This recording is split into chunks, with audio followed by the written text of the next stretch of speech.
Por que o corpo de Moisés não foi encontrado? O Êxodo foi o tempo de Moisés. E o Êxodo é o relato da maior fuga na história. Mais de 2 milhões de escravos fugiram de um dos países mais fortemente protegidos do mundo.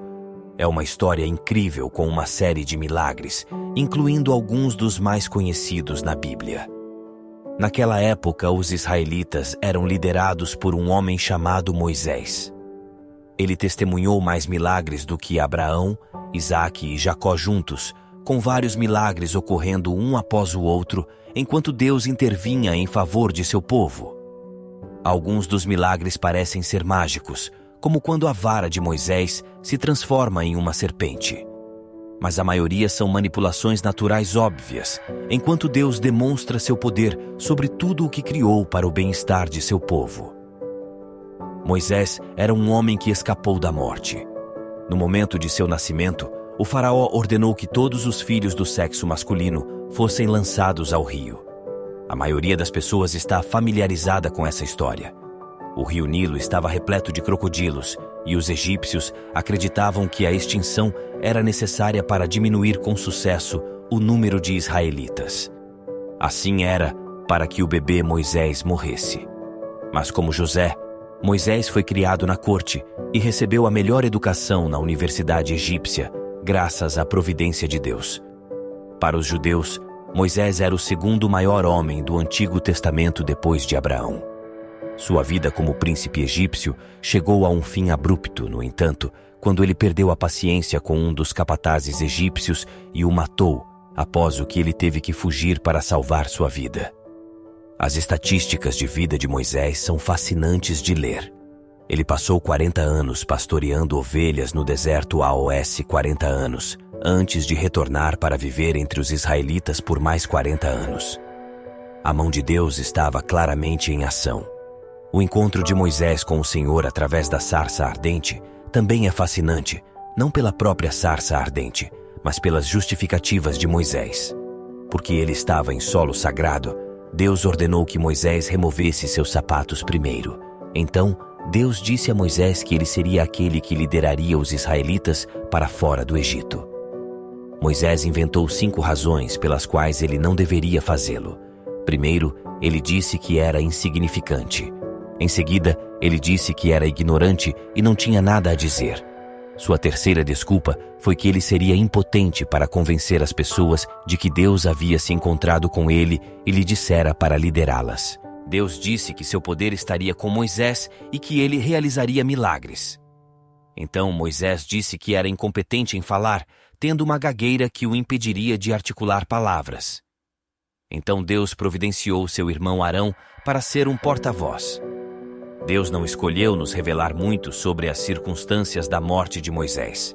Existem 3 referências na Bíblia para a morte e o sepultamento de Moisés, e cada uma dessas referências empresta um sentido de mistério em torno da vida e da morte do grande profeta. Foi determinado que ele tinha 120 anos na época de sua morte. Deuteronômio capítulo 34, versículo 7. Moisés tinha 120 anos quando morreu, mas seus olhos não estavam fracos, nem sua força tinha diminuído. Apesar de sua idade, Moisés ainda estava em seu auge quando foi chamado para casa. Moisés morreu sozinho, com as costas contra a rocha no topo do Monte Nebo, olhando para o Jordão e para a terra que havia sido prometida, mas na qual ele nunca pisaria. Moisés foi impedido de entrar na terra prometida por causa de sua desobediência nas águas de Meribá-Cádiz. Ele liderou os israelitas até a beira de Canaã e teve uma visão da terra, mas não lhe foi permitido entrar nela. Deus deu a Moisés uma vislumbre da terra pela qual ele havia fugido do Egito no final de sua vida. Moisés subiu o Monte Nebo a partir das planícies de Moabe para o topo do Pisga. Lá, o Senhor lhe mostrou toda a terra. Números, capítulo 27, versículos 12 a 13. O Senhor disse a Moisés: Suba a esta montanha de Abarim e veja a terra que dei ao povo de Israel. Quando você a tiver visto, você também será reunido a seu povo, assim como seu irmão Arão foi. Deus explica por que Moisés não foi autorizado a entrar na terra prometida em Deuteronômio, capítulo 32, versículos 51 a 52.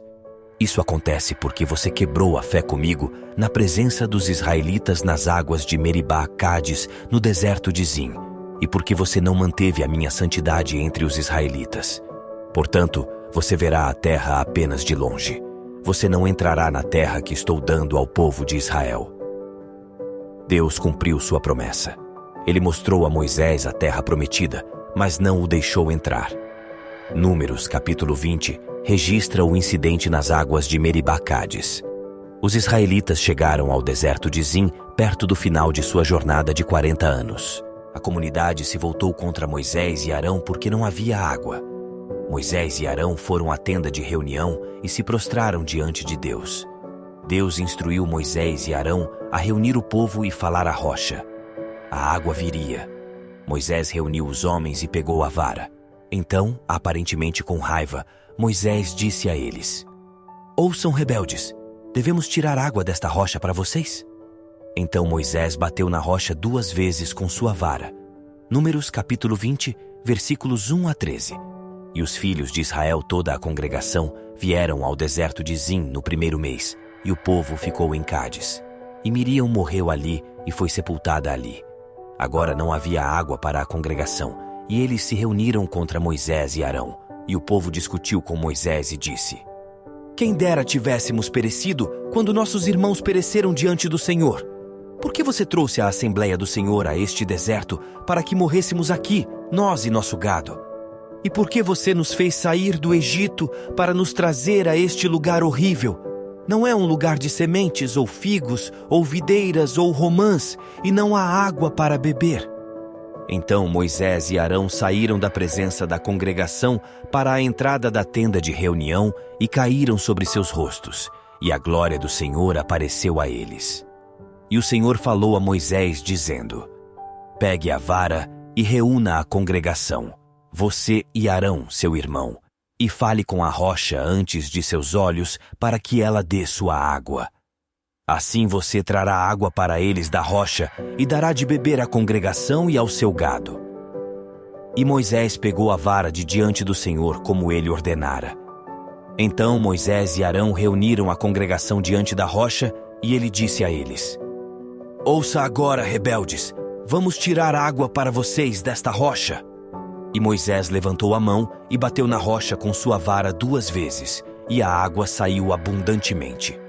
E a congregação bebeu, e seu gado. E o Senhor disse a Moisés e Arão: "Por que você não acreditou em mim, para me manter como santo aos olhos do povo de Israel? Portanto, você não deve trazer esta congregação à terra que lhes dei. Estas são as águas de Meribá, onde os filhos de Israel discutiram com o Senhor. E através deles, ele se mostrou santo. A água saiu da rocha como Deus havia prometido, mas Deus imediatamente disse a Moisés e Arão que por não confiarem o suficiente nele para honrá-lo como santo, eles não levariam os filhos de Israel para a terra prometida. A punição pode parecer severa para nós, mas quando examinamos as ações de Moisés de perto, notamos vários erros. Claramente, Moisés desobedeceu a um comando direto de Deus. Deus havia dito a Moisés para falar com a rocha. Moisés, em vez disso, bateu na rocha com sua vara.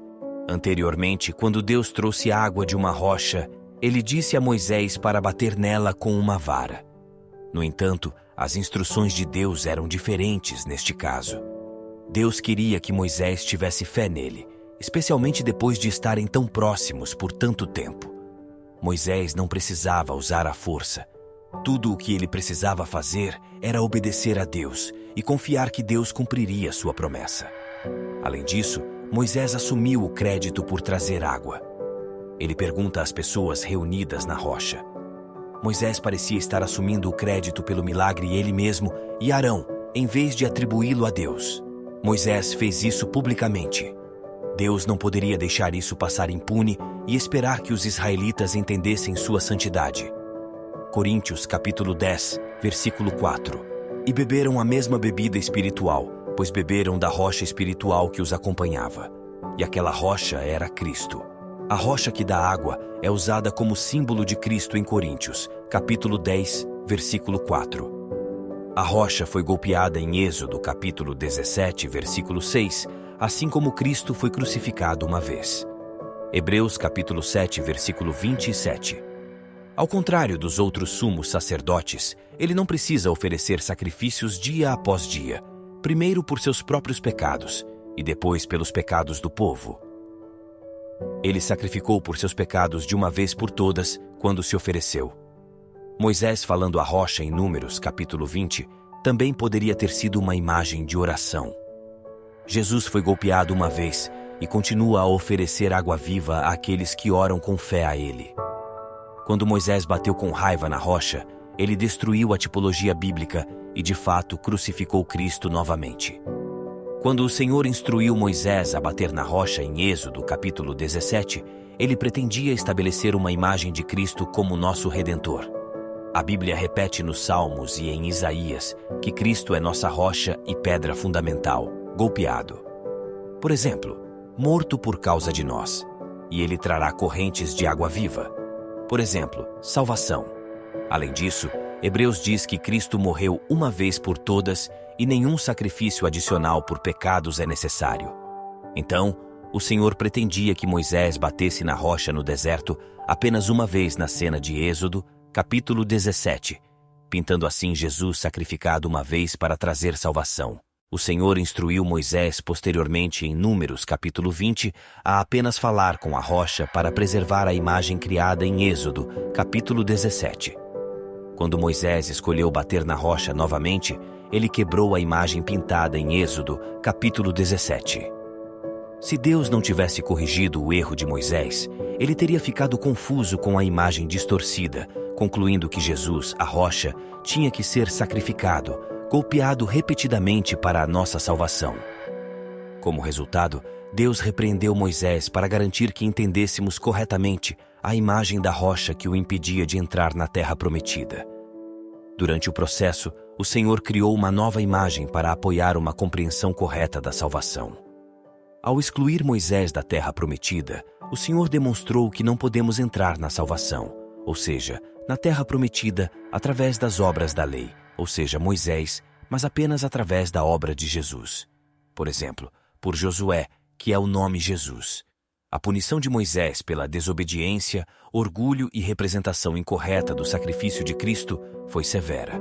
Ele foi impedido de entrar na terra prometida. Números capítulo 20, versículo 12. Apesar disso, nunca vemos Moisés reclamar de sua punição. Em vez disso, ele continua a liderar o povo fielmente e a honrar a Deus. Deuteronômio capítulo 34, versículos 1 a 6. E Moisés subiu das planícies de Moabe sob o monte Nebo até o topo do Pisga, que está em frente a Jericó. E o Senhor lhe mostrou toda a terra de Gileade até Dan, e até todo Naftali, e a terra de Efraim e Manassés, e toda a terra de Judá até o mar extremo, e o sul, e a planície do vale de Jericó, a cidade das palmeiras até Zoar. E o Senhor lhe disse: Esta é a terra que eu jurei a Abraão, a Isaque e a Jacó, dizendo: Eu a darei à tua semente. Fiz com que a visses com os teus olhos, mas não passarás para lá. Então Moisés, servo do Senhor, morreu ali na terra de Moabe, conforme a palavra do Senhor. E ele o sepultou num vale na terra de Moabe, em frente de Bet-peor. Mas nenhum homem sabe onde está o sepulcro até este dia. Apesar de ser punido por sua falta de obediência, Moisés morreu com fé e honra. Moisés foi honrado como o único homem sepultado pelo Senhor. No entanto, um evento dramático ocorreu mais tarde na palavra de Deus neste local, mas abordaremos isso mais adiante no vídeo. O período de luto de 30 dias excedeu o período de luto normal de 7 dias. A maioria de nós não gosta de se despedir das pessoas que amamos. A separação é difícil. Seja em uma escola ou em um cemitério, acreditamos que é apropriado chorar pelas pessoas que amamos e perdemos. A separação é dolorosa, mas não precisamos desesperar porque sabemos que temos dor aqui e os falecidos não têm dor lá. Podemos estar lutando aqui, mas os falecidos não estão. Sabemos que os falecidos estão em paz na presença de Deus agora. Séculos depois, lemos nos evangelhos que Moisés falou com Jesus no topo de uma das montanhas, mas nunca entrou em Canaã em sua vida terrena. Ele também foi enterrado no Monte Nebo, embora não por seu povo. No Novo Testamento, de acordo com vários comentaristas, Deus enterrou Moisés em segredo e sem um marcador de sepultura para evitar que o túmulo se tornasse um santuário ou um lugar de adoração. Isso parece plausível dada a propensão dos israelitas à idolatria. Outro mistério envolve a Epístola de Judas, capítulo 1, versículo 9, onde aprendemos que, quando Moisés morreu, o arcanjo Miguel contendeu com o diabo pelo corpo de Moisés. Esta história abrange Moisés e outros dois personagens. O primeiro é Satanás. Satanás é descrito na Bíblia como um inimigo angélico de Deus e, por extensão, o inimigo e oponente daqueles que seguem a Deus. Embora tudo o que Deus criou fosse bom, Gênesis capítulo 1, versículo 31, Satanás escolheu rebelar-se contra o Senhor, e muitos outros anjos seguiram sua rebelião. Ezequiel capítulo 28, versículo 15, e Isaías capítulo 14, versículos 12 a 17. Satanás tentou Eva a pecar no jardim do Éden, e Adão a seguiu no pecado, mergulhando toda a raça humana em uma maldição. Gênesis capítulo 3, versículos 16 a 19, e Romanos capítulo 5, versículo 12, retratado como uma serpente e dragão na Bíblia. Gênesis capítulo 3, versículo 1 e Apocalipse capítulo 12, versículo 9. Satanás é um assassino e o pai das mentiras. Ele promove doutrinas falsas e busca enganosamente manter os incrédulos em cativeiro espiritual. Timóteo capítulo 4, versículo 1. Este espírito diz claramente que nos últimos tempos alguns abandonarão a fé e seguirão espíritos enganadores e ensinamentos de demônios. Sobre Satanás, a Bíblia nos dá as seguintes informações. Satanás é um ser pessoal com mente, sentimentos e escolha, como visto em Jó capítulo 1. No entanto, a interpretação precisa permanece um mistério, pois não temos mais detalhes ou contextos fornecidos na Bíblia. Como resultado, muitos detalhes e significados dessa situação permanecem desconhecidos e envoltos em mistério. Portanto, enquanto a Epístola de Judas nos dá um vislumbre intrigante deste evento, a verdade completa e os detalhes precisos continuam a ser um mistério. Portanto, o destino do corpo de Moisés e a disputa entre Miguel e Satanás permanecem tópicos misteriosos na Bíblia, e não temos informações suficientes para responder com certeza a essas questões.